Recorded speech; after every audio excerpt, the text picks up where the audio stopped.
Mon copain m'a dit de mettre une jolie tenue pour la fête de fiançailles de son cousin et j'étais convaincue qu'il allait me faire sa demande. Nous étions ensemble depuis 3 ans et tout le monde n'arrêtait pas de me dire qu'aujourd'hui serait le grand jour. Jordan était nerveux pendant tout le trajet, vérifiait constamment son téléphone et m'a demandé 3 fois si mes parents viendraient bien.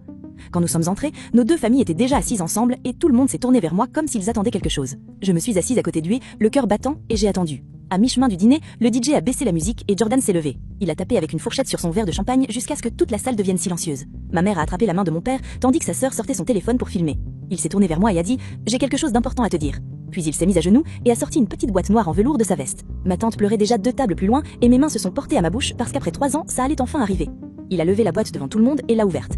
Elle était vide. Il a éclaté de rire si fort qu'il avait du mal à tenir debout. « C'est une blague bébé, un challenge TikTok, regarde ta tête !» Sa sœur a zoomé sur mon visage et son cousin s'est plié de rire, tandis que je restais là, la main toujours devant la bouche. Le visage de ma mère est passé du plus heureux que je ne l'avais jamais vu à complètement horrifié, et la mâchoire de mon père était tellement serrée que je pouvais le voir depuis l'autre bout de la salle.